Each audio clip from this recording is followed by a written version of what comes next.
रखकर जला दी है। व्यापार होगा, व्यवसाय होगा, या फिर घर में रखा हुआ धन होगा, 15 दिन के लिए वो छिन्न होगा, वो जाएगा।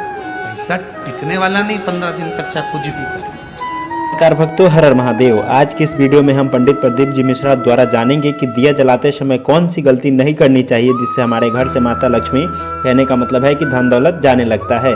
देखिए, वैसे तो दिया अक्सर इस्तेमाल किया जाता है, पूजा पाठ में हर जगह जलाया जाता है, क्योंकि दिया जलाने के काफ़ी लाभ मिलते हैं। लेकिन कई बार क्या होता है कि अनजाने में, जानकारी के अभाव में हम लोग सामान्यतः कुछ ऐसी गलतियां करते हैं जिसका कहने का मतलब है कि हमें नुकसान होने लगता है और हमें पता ही नहीं चलता है कि आखिर हम ऐसी कौन सी गलती कर रहे हैं। तो आज के इस वीडियो में पंडित प्रदीप जी मिश्रा दिया जलाने से लेकर काफ़ी महत्वपूर्ण बात बता रहे हैं, काफ़ी सामान्य गलती के बारे में बता रहे हैं जो हमें से बहुत लोग करते हैं, जिसके कारण क्या होता है कि हमारे घर से लक्ष्मी चली जाती है, लक्ष्मी रुष्ट हो जाती हैं।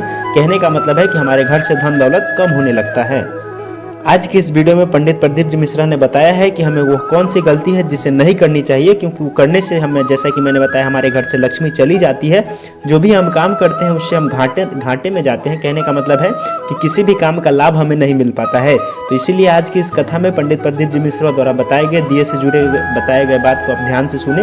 इस वीडियो के मध्य में बीच में पंडित प्रदीप जी मिश्रा ने वह बात बताई है, इसलिए आज की इस वीडियो को पूरा देखें, तभी आप अच्छे से समझ पाएंगे। तो चलिए सुनते हैं उन्हीं के मुख से आज की यह कथा और जानते हैं वो कौन सी गलती है जिसे हमें नहीं करना चाहिए। चित्र खोल कर बोले, क्या क्या चाहिए बोलो।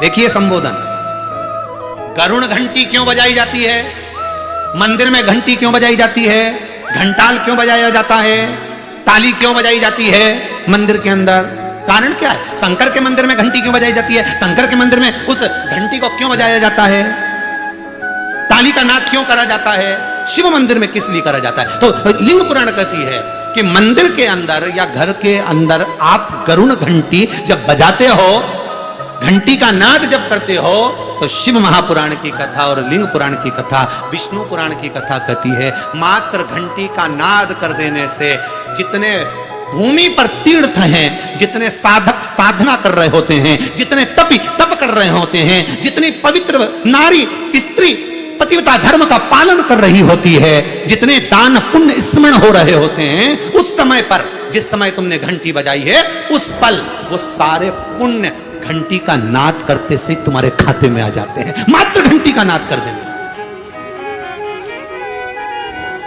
शंकर जी के मंदिर में जाकर ताली का नाद किया जाता है।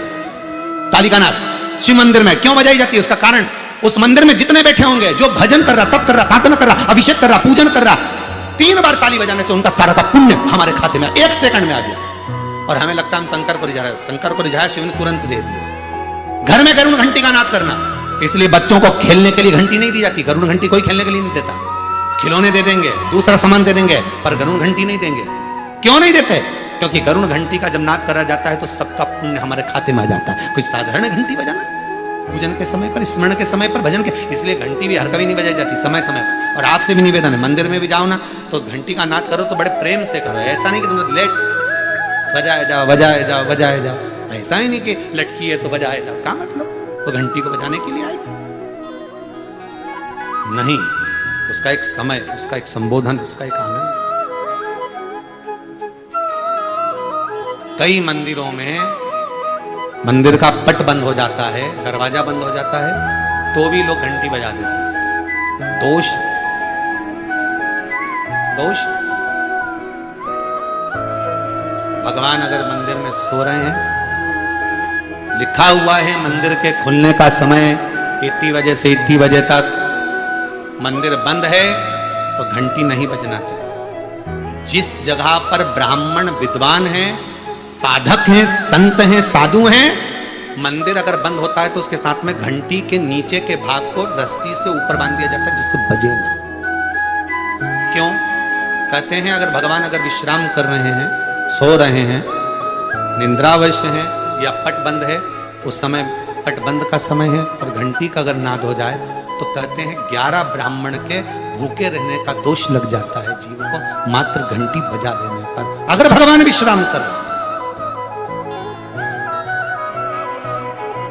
भगवान विश्राम अवस्था में है, पट बंद है, दरवाजा बंद है, और लिखा हुआ है समय, मंदिर खुलने का समय 11 बजे से इतनी बजे तक, मंदिर बंद होने का समय इतनी बजे से इतनी बजे तक, और उस बीच में तुमने तो देख लिया कि पट बंद है, तुम तो आ गए, तुमने तो मन में सोचा हम तो इंदौर से आए, हम तो भोपाल से आए, हम तो वहां से आए, हम तो वहां से आए, और भगवान का मंदिर बंद है तो क्या हुआ, हम तो घंटी तो बजाएंगे, तो बजा ले जा। 11 ब्राह्मण भूखे रहने का दोष तुम्हारे खाते में। कितना सुंदर कहा है। शंकर भगवान को बेलपत्र चढ़ी हुई वापिस चढ़ सकती है, पर किसी भी देवता पर कोई फूल पुष्प आपने चढ़ाया, कोई पुष्प आपने चढ़ाया, ठंड का समय है या बारिश का समय है, पुष्प जो चढ़ाया हो सकता है कि मुरझाया नहीं हो। होता है ना ऐसा कभी कभी कि पुष्प मुरझाया नहीं हो, या उसमें ताजगी हो, सुंदर दिख रहा हो, बहुत अच्छा हो, और वो पुष्प चढ़ा हुआ तुमने अगर एक बार उठा लिया, उतर गया, उतरने के बाद फूल कितना भी सुंदर हो, फूल कितना भी ताजा दिखे, पर वो देवता को समर्पित नहीं हो सकता। भले उसमें सुंदरता है। ठंड के दिनों में कई फूल ऐसे भी रहते हैं, भगवान के सामने आपने एक बार चढ़ा दिया, चढ़ाने के बाद वो रखे रहते हैं तो ऐसा लगता है कि बिल्कुल ताजे से दिख रहा है। तो कई माताओं की आदत रहती है उन्हीं फूल से वापस श्रृंगार कर देती, या उन पुष्प की रंगोली बनाकर भगवान के सामने डाल देती है, और वो गलत है, वो गलत है। जिस दिए में बाती लगी हुई है, बाती पूरी जल चुकी है, उसकी राख या उसका काला थोड़ा सा भाग दिए के अंदर रखा है, और आपने दूसरी बाती रखकर उसको जला दिया, तो वो जलाया गया जो भाग है लक्ष्मी को क्षीण कर देता है। 15 दिन तक व्यापार ठीक नहीं चल सकता। एक बार प्रैक्टिकल करके देखो। दिए के अंदर अगर कोई बाती जल गई, जलने के बाद ठंडी हो गई, ठंडी होकर उसमें राख पड़ी हुई है, या उसके अंदर कोई काला सा आप गोल बत्ती लगाते तो काला का एक भाग काला काला सा जला हुआ उसके अंदर रह जाता है। कई लोगों की आदत रहती है कि अब शाम का टाइम तो है, उसको कौन हटाए, उसी में अपन दूसरी बत्ती रख दो, जला दो, उसी में रखकर दूसरी बत्ती जला दो। भाग उसी में पड़ा हुआ है पुराना, और आपने दूसरी बत्ती अगर रखकर जला दी है, व्यापार होगा, व्यवसाय होगा, या फिर घर में रखा हुआ धन होगा, 15 दिन के लिए वो छिन्न होगा, वो जाएगा। पैसा टिकने वाला नहीं 15 दिन तक, चाहे कुछ भी कर लो, ठीक नहीं चल सकता व्यापार। तुम कितना भी दम लगा लो। कई लोग कहते भी होंगे कि हमारी दुकान तो 8 दिन तो अच्छी चलती, 8 दिन के बाद नया क्या हो जाता है, 15 दिन अच्छी चलती, 15 दिन के बाद नया जाने क्या हो जाता है। तो उसमें गलती ढूंढो कि हम गलती क्या कर रहे हैं। नहीं तो व्यापार तो अच्छा चल रहा है, ग्राहक भी आ रहे हैं, सब कुछ होता है। जब 15 दिन ग्राहक आते हैं तो 15 दिन क्यों नहीं आते, 8 दिन ग्राहक आते हैं तो 8 दिन क्यों नहीं आते, उसके पीछे तुम्हारा कोई कारण होगा। फिर अपनी गलती को ढूंढो कि हमारी गलती क्या होगी। तो उसमें आपको वर्णन किया था कि भगवान की बेलपत्री, भगवान का प्रसाद अगर पलंग पर रखा है तो दोषपूर्ण है।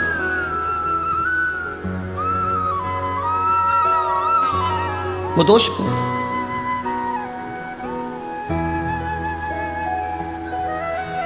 अब बाबा ने पूछ लिया, इंद्र मैंने माला आपको दी थी, वो माला कहाँ है? इंद्र कहते हैं मैंने तो एरावत को दे दी थी। एरावत से पूछा वो कहाँ है? मैंने तो अपनी मस्ती में फेंक दी, पांव के नीचे आ रही है।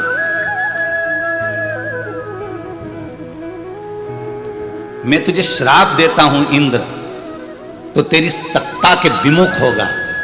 जितना तुझे तेरी सत्ता से प्रेम है इंद्र, तुझे अपना सिंहासन प्रिय है, मैं तुझे श्राप देता हूं कि तेरा वो सिंहासन तेरा छूट जाएगा।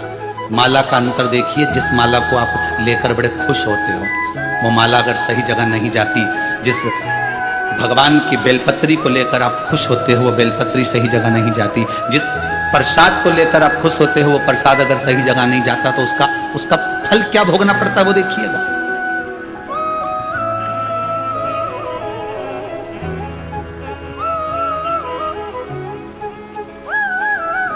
एक कथा आपको सुनाते हैं, वो कथा नहीं है, हमारे जीवन का प्रत्यक्ष उदाहरण है। प्रत्यक्ष उदाहरण।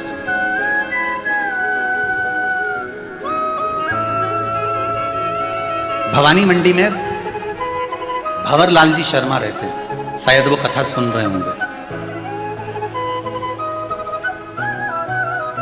वो कथा सुन रहे होंगे, मुझे विश्वास है। उनका नियम था, हर महीने वो गोवर्धन नाथ जी की परिक्रमा करने जाते थे और हमारा भी नियम था, हम गोवर्धन नाथ जी की परिक्रमा हर महीने करने जाते थे। कई बार ऐसा योग बन जाता था कि वो परिक्रमा पे हमारी कोई पहचान नहीं है, हमारी कोई जान नहीं है। ये भंवरलाल जी का नाम हमको तो बाद में मालूम पड़ा कि ये भवानी मंडी के रहने वाले, वो भी पूछा उनसे, वो भी रो रहे थे तब पूछा गया। ये हकीकत की कथा, ये कोई कथा किसी पुस्तक से नहीं है, ये प्रमाणित है। और उनका नियम था, गोवर्धन नाथ जी की परिक्रमा करते, लगाते भगवान को शाम के समय पर वो बाबा को राजभोग धराते, गिराता था। खूब भगवान की सत्ता थी, खूब वैभव था, खूब पैसा था। जितनी बार आते वो आधा पीपा का, एक पीपा का, आधी बोरी का, एक बोरी का, वहां बोरी से राजभोग होता है गिराची में, तो वो भोग लगा देते, ठोर, मोहन थाल, लड्डू सब करते। अब धीरे धीरे बहुत उनका वैभव, बहुत पैसा था भंवरलाल जी के यहाँ, काम भी अच्छा था उनका, शायद पत्थर वत्थर का कोई काम था तो अच्छा। 6 महीना 8 महीना लगातार परिक्रमा उन्हें हर महीने करी। हम भी जाते रहे परिक्रमा, हमने भी घनी करी। तो धीरे धीरे व्यापार उनका थोड़ा कम हुआ। जो उनका पत्थर का काम था वो धीरे धीरे एक जगह का कहीं बंद हो गया, दूसरी जगह का भी बंद हो गया, तीसरी जगह का भी बंद हो गया। बड़े दुखी हुए।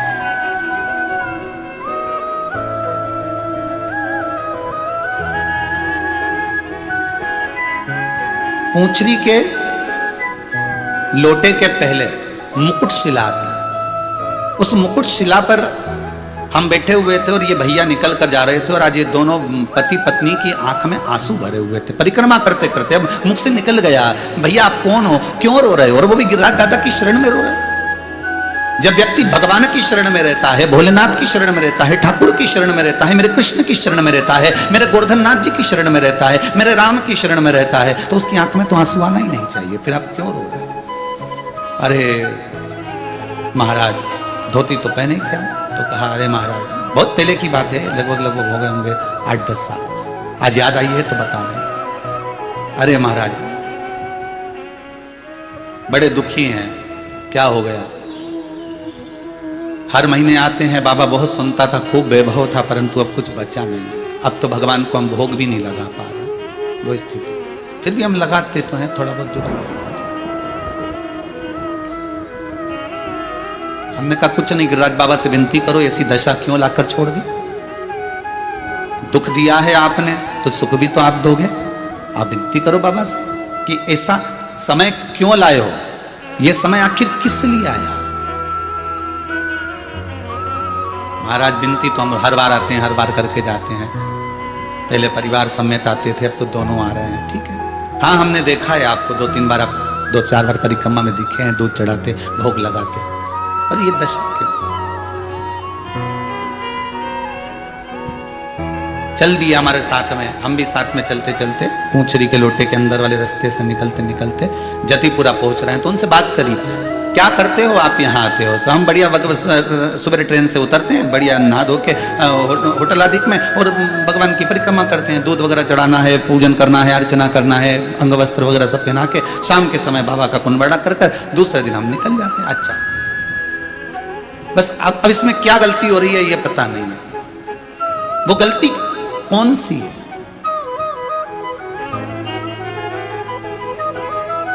स्कंद पुराण में एक चीज बहुत पहले पड़ी हुई थी, बेलपत्री हो, प्रसाद हो, माला हो, इसका जब अपमान होता है तो व्यक्ति को रोना पड़ता है। ये स्कंद पुराण